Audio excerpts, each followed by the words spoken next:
Hey there, I'd just like to ask before the video starts, if you like what you see, please give us a click on the like and subscribe buttons.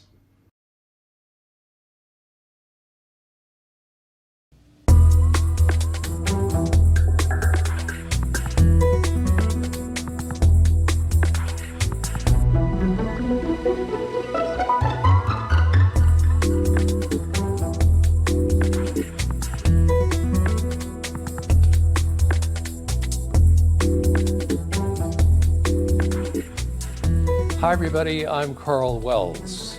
My guest today has been a photographer with the Telegram for several decades. He's had an interesting career, which he's still involved in, of course. And today we're going to be talking about photojournalism with the photojournalist, Mr. Keith Gosse of the Telegram. And welcome, Keith. Thanks for having me. First of all, I want to ask, when did you, I assume it was when you were a kid, when did you really first become interested in photography? When did you say, oh, that looks like fun? It was actually when I was fairly young. My mother actually gave me a camera. She used to work with an airline. And after a certain time, you'd be able to take stuff out of the lost and found box if it wasn't claimed. So she brought a camera home for me. Wow. And that's when I started to, kind of be really interested in it. I loved, like creating the images and taking photos and, seeing what the results were. So yeah. I was probably about 14, 15 years old. And what kind of camera was it? It was an old Fujica camera, rangefinder, so it wasn't one of these ones where you looked through the, it wasn't one of the ones that had the mirrors in them like the DSLRs now. So it was, and it just shot, one photo at a time, and yeah, it was interesting. Yeah. Yeah, couldn't even change lenses on it.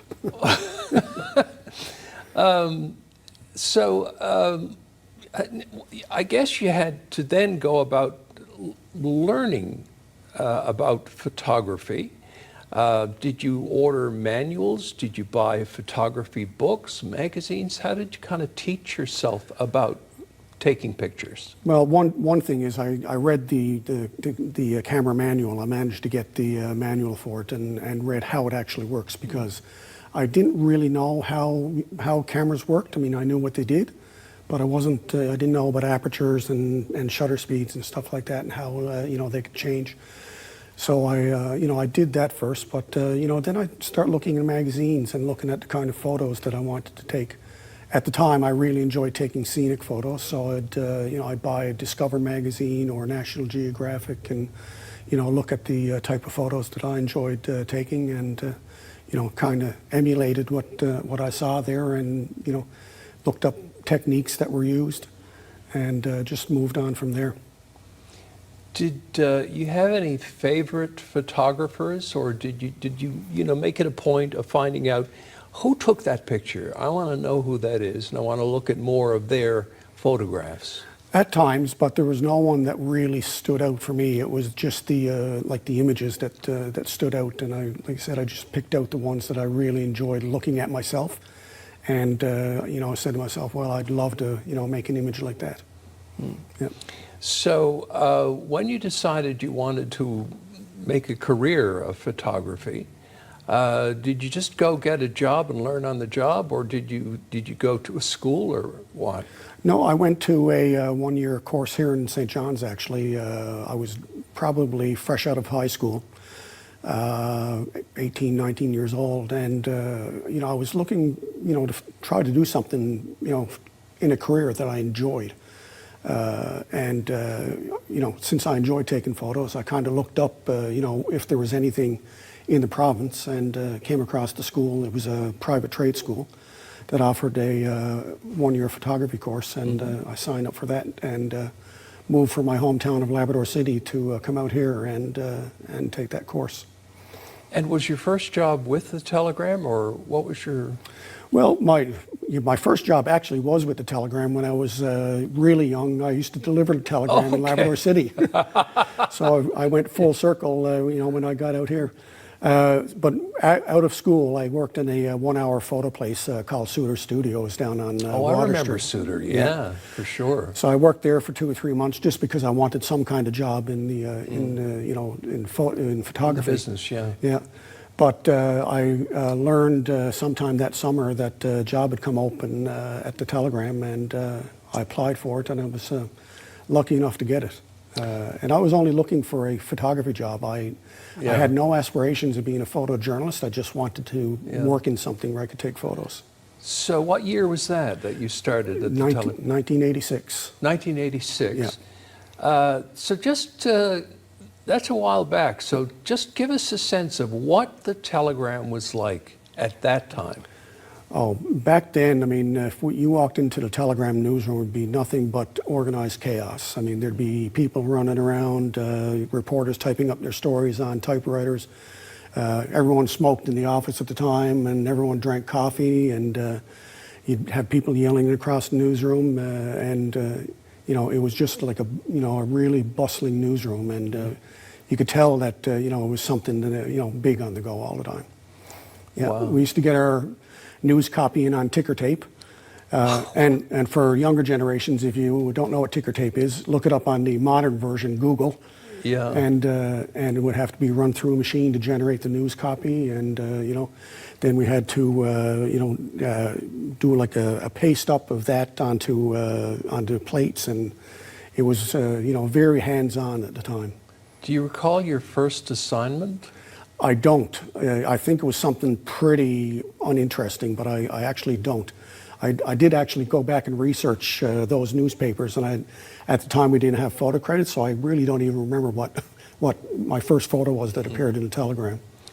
Well, let me ask you this. Do you remember how it felt to see your photograph, a photograph you'd taken in the paper? Oh, it was incredible. The first time you saw it on the front page above the fold, which was really prominent. Well, that's a prominent spot. Yeah, exactly. So I had a real sense of accomplishment, and like I said before, I hadn't planned on being a photojournalist, but once you see that that photo on the front page of the biggest newspaper in the province, it really kind of cemented the idea that this was something that I really could make a career out of and really enjoy. Yeah. So when you're taking a photograph, what are some of the when you have that subject in the frame, what are some of the things you're trying to capture? What are some of the elements you're looking for? My version of taking photos is I want to take something that is eye-catching and unique. Whether it's something that you've seen every day or whether it's something that you haven't seen every day, but I look around and pick out details. So I like to make a unique photo of something that is really kind of ordinary. Reflection in mud puddles, or just taking different angles of a certain thing that you might drive by 100 times in a year.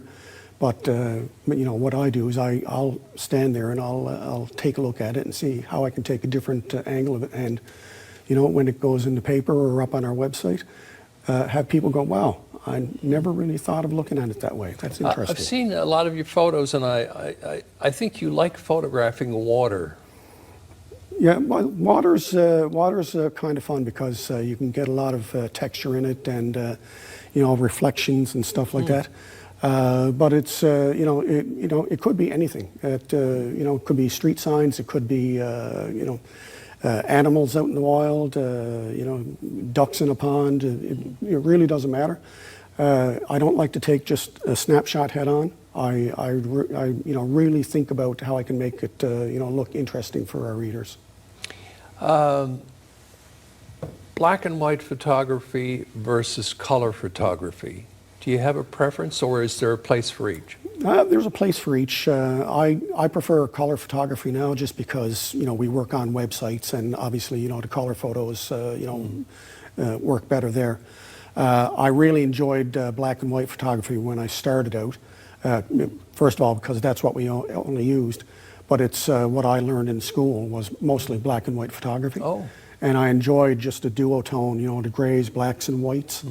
But when we started using color film, We would print some photos in black and white, but when we turned color, I really enjoyed just seeing different hues and colors and shades, being printed. Just to focus on news photography for a moment, I'm wondering, was there ever a time when you were taking a photo and you thought, my God, I'm photographing history? You know, where you had that sense that maybe 100 years from now, somebody in a library might be pulling this photograph out and looking at it. Yeah. I actually have thought about that, and there have been times when I have photographed something that's happening in a province that is historical. Like the biggest one I ever shot was when John Crosby shut down the cod fishery in 1992. Oh my gosh, yeah, that's... I was in the room that day, and even before I got there, I knew it was going to be something that the province would never ever forget. And being in that room and having fishermen banging on doors trying to get in, and John Crosby saying let them in, they have a right to be here. But at that time, you're not part of history, but you know that you're there when history is being made. And it's a big responsibility sometimes. You want to make sure that you document it properly.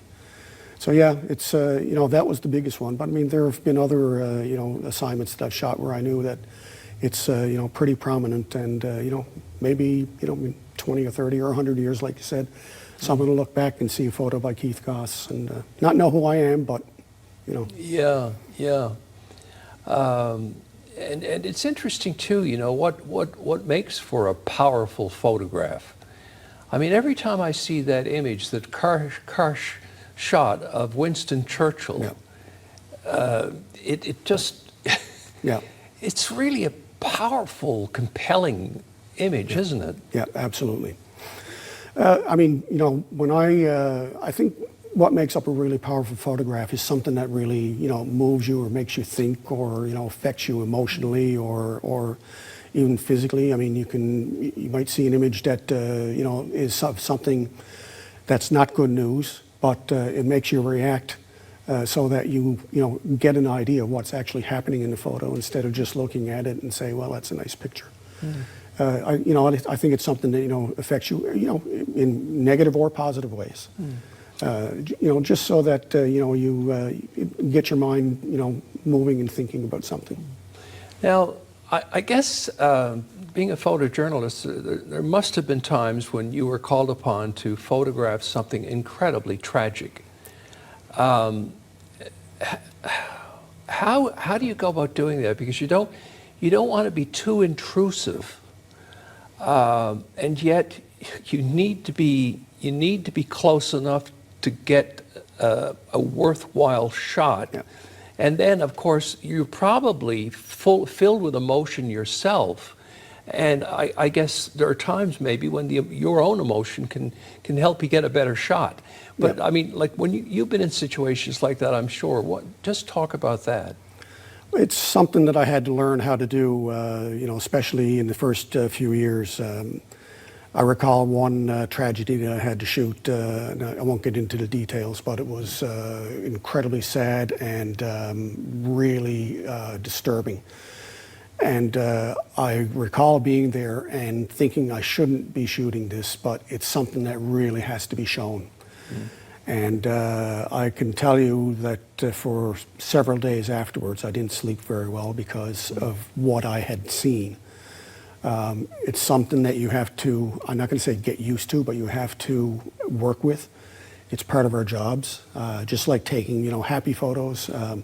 Part of our jobs also is taking photos of, sad events and tragedies so people can see what's going on in their community. And I think that's a very valuable skill to have. And I think, people need that information, especially now. When, small town newspapers are closing down and all you get is basically, national news on aggregated websites. People really need to know what's going on in their own communities. And, I take that responsibility pretty seriously as well. Mm-hmm. And then there's the, proliferation of stock images and iPhone photography, which, you know, has its place, but I mean, there are all kinds of people out there taking pictures now. Yeah. And maybe not giving it a second thought what they're photographing, and of course lots of because of the economic situation, news organizations are using them. Absolutely. Yeah. And you know, it's kind of sad. I mean, you know, I look at my job. I mean, at one time we had 3 photojournalists working with the Telegram, and now we're down to 1. And you know, there's not very many jobs in photojournalism available these days. No, for sure. You know, basically, you know, reporters or journalists, when they're being trained now, have to learn how to do everything. They have to be able to write, they have to be able to take photos, they have to be able to do video, they have to be able to do audio, have to edit their own copy, you know, which is something that I've adapted to myself. You know, I'm not just a photographer anymore, I'm also a web editor, I copy edit, I do video, I fly a drone, and you know, I do my regular job as well. And it's just something that if you don't, you know, have all the skills these days, you're probably not going to get a job, because that's what you know, newspapers and, you know, media organizations are looking for now. So it's you know, it's been an interesting evolution. You know, I can't say that it's great.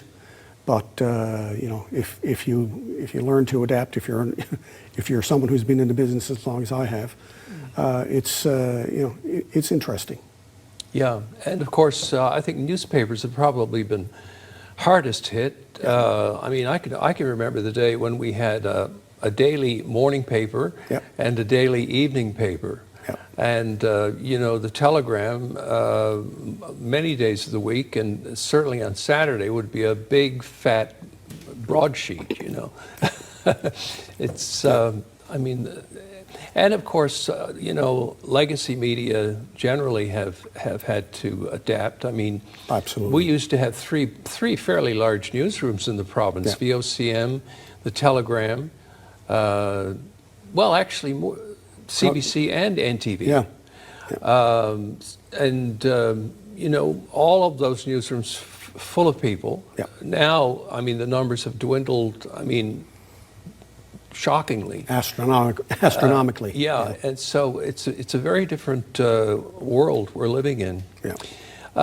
Just to get back to photography, do you think it's possible for a photograph to contain both joy and tragedy at the same time? Yeah, I think it can. It doesn't always work, but I mean, I think that it's possible to see some kind of you know, photo that can, you know, generate both emotions. It all depends on you know, what event that you're photographing. I mean, you know, most times you want to generate, you know, you want to document what's actually happening on the scene, but you know, there can be you know, some I can think of as pictures of you know, children probably going through you know, medical treatments and stuff, and seeing their resiliency and how courageous they are. You can take a photo of a young child going through cancer treatments, and I've done so, and you know, knowing that you know, they're going through probably one of the most painful parts of their lives, but seeing how courageous and how happy they can be. You know, just you know, not acting like nothing is happening, but you know, kind of just going on with their own lives. So, you know, that's an example of how you can do both in one photo. Yeah, I think I saw a photo once of a fireman exiting a building with a puppy. And behind him was the building, which had been completely destroyed, and obviously was a place where people had lost their lives. You know, it's really it's amazing to me what can be conveyed by a photograph, and it's also possible, isn't it, to take a photograph that in and of itself tells a story. You don't need any words. Right? Yeah, and you know, that's one of my motivations too, is to try to tell as much in, you know, 1 or 2 photographs as I can without having to, you know, really have a story to go with it. And it's very, very possible. Well, you just have to be aware of what you're doing and try to capture that image and it's not easy sometimes, but it's absolutely possible to tell I hate to go back to the old saying, a picture is worth 1,000 words, but one still photo I think that tells a story is a lot more powerful than 30 seconds of video. Absolutely. Yeah. And of course, Life magazine was built on those kind of photographs. Yeah, they had. It absolutely was. They had phenomenal photographers who absolutely knew how to capture scenes, without even having to have a story with it. And that's maybe we're not maybe on that level, but that's my motivation every time I go to an assignment. But you've captured iconic photographs yourself that obviously weren't planned. I remember seeing one of yours. It was a fireman in silhouette, in full gear, with the oxygen tank and everything. And he was against backlit by a building which had obviously been, burnt out. Yeah. And it was called Checking for Hot Spots. Yeah. And it seemed to me that was just a picture. You happened to be in the right place at the right time. And that happens a lot. Yeah. Yeah, I remember that photo was taken last year, and it's one of those things where you're on scene and you're taking photos, but all of a sudden you see something at the corner of your eye and you're looking, oh geez, that could make a good photo. And I went over, and actually one of the firefighters actually called me over because I work very closely with first responders at these fire scenes, and he waved me over as I saw the photo, and he said, "Come here, come here." And it was of this guy, silhouetted in a window, doing some overhaul on a house fire. And a lot of times, those photos just kind of jump in front of you, and you have to be aware that they're there. Otherwise, you're going to miss them. What about digital photography? How has that changed the work you've done over the years? Well, I can tell you, some older generation photographers kind of, still didn't want to go away from film, but I was incredibly happy to have digital photography come by. I'm glad that I learned how to, take photos with film and process film by hand and to work with enlargers and, make prints. But when digital cameras came along, I was only too happy to have one. I didn't enjoy, hand processing film and, doing all the darkroom work. I'd rather be out, in the field taking photos. And, digital photography, first of all, took that hour and a half from your day that you were using to process film or do enlargements to, gave it to actually being out doing your actual job. The instant feedback now that you get when you know that you've got a shot, or if you have to refine it. You didn't have that with film because you had to wait hours and hours to see what the results were. As much skill as you had, there were still times when you didn't know if you got the shot. Yeah, so it's like I said, I was one of the ones. Digital camera, bring it on. Yeah. What's your opinion of AI? It bothers the heck out of me. It bothers the heck out of me because I'm really disturbed by how deceptive it is. Oh yeah, totally. Anyone now can take a photo and alter it and put it up on Instagram or Facebook or anywhere, and the AI is so good on it that it's very difficult to tell the difference. And Keith, there's nothing to stop them from putting it up there, is there? And that's why people should be relying on reliable known media for their actual news, as opposed to doing research on the web, because on the web is just the Wild West, and you don't know what you're seeing, if what you're seeing is real or not. I've been fooled by some AI images. Oh yeah, I have too. Yeah. So that's why I'm bringing it up. Yeah. Because it's so sophisticated now, and it's only going to get better. Yeah.